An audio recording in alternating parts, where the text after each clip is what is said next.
जंगल में टुनटुनी चिड़िया अपने पति बंटी कबूतर के साथ रहती थी। गर्मी के दिन शुरू हो गए थे। एक दिन टुनटुनी चिड़िया 2 अंडे देती है। दोनों पति पत्नी अंडे की बहुत ही सावधानी से देख रेख कर रहे थे। ऐसे में टुनटुनी, हम लोगों ने तो इतने दिनों तक इस घास फूस के घोंसले में अपना जीवन काट लिया, लेकिन अब तो हमारे अंडों से हमारे बच्चे कुछ ही दिनों में बाहर आ जाएंगे। इस गर्मी को मेरे नन्हे नन्हे बच्चे कैसे सहेंगे?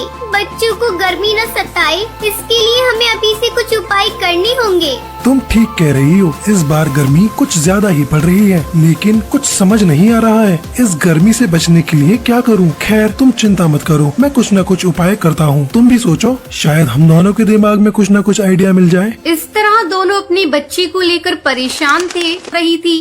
देखो जी, अपने बच्चे कितने प्यारे हैं, किसी की नजर ना लगे। इतना कहकर टुनटुनी अपने बच्चों को प्यार करने लगती है। एक दिन जब बंटी कबूतर भोजन की तलाश में जा रहा था, तभी उसे एक तालाब दिखाई देता है। अरे वाह, कितनी ठंडी ठंडी हवा चल रही है। गर्मी का तो नामो निशान नहीं है। मैं आज ही टुनटुनी को जाकर ये बात बताऊंगा, फिर हम लोग यही अपना घोंसला बनाकर अपने बच्चों के साथ रहेंगे। ये सोचकर बंटी कबूतर टुनटुनी भी खुश हो जाती है। ठीक है जी, मैं कल ही आपके साथ उस जगह को देखने जाऊंगी। अगले दिन टुनटुनी चिड़िया बंटी कबूतर के साथ उस तालाब पर जाती है। वो इधर उधर देखती है। आपने बिल्कुल ठीक कहा था जी, यहाँ पर तो बहुत ही ठंडक है। तभी टुनटुनी की नजर तालाब के पास पड़ी मिट्टी पर जाती है। वो खुशी से चिल्लाकर कहती है, इधर देखो जी, यहाँ कितनी सारी मिट्टी पड़ी है। तुम्हें पता है मिट्टी का घर कितना ठंडक देता है? गर्मी में हम इसी मिट्टी से अपना मटका घर बनाएंगे। उसकी का बातें तो कोई सुनकर जवाब नहीं। तुम्हारा आइडिया तो बहुत अच्छा है। फिर दोनों मिलकर अपना मटका घर बनाते हैं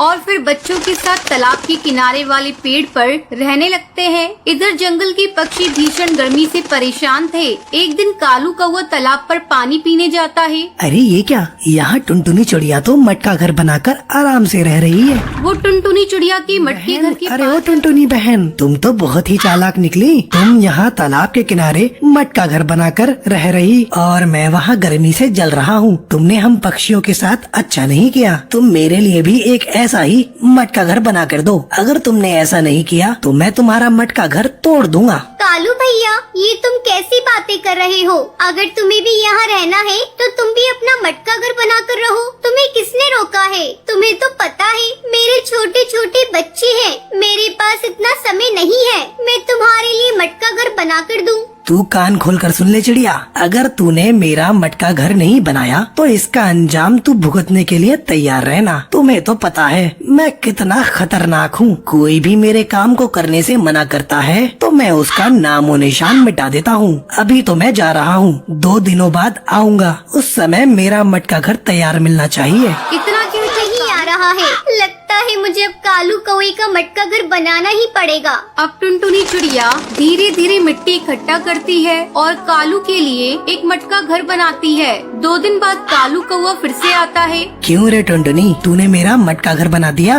हाँ कालू भैया, वो देखो मैंने तुम्हारा मटका घर बना दिया है। कालू इस मटके घर में तो बहुत ही ठंडक है। अब तो मुझे भी गर्मी नहीं लगेगी। अगर मैंने इस चिड़िया को इतना डराया नहीं होता तो ये मेरा मटका घर बनाकर नहीं देती। इस तरह कालू कौवा अपने मटके घर में रहने लगता है। जब जंगल के पक्षी को ये बात पता चलती है तो वो भी अपना मटका घर बनाकर खुशी खुशी वहाँ रहने लगते हैं। ये सब देखकर टुनटुनी चिड़िया बहुत ही खुश हो जाती है और सभी के साथ मिलजुल कर रहने लगती है।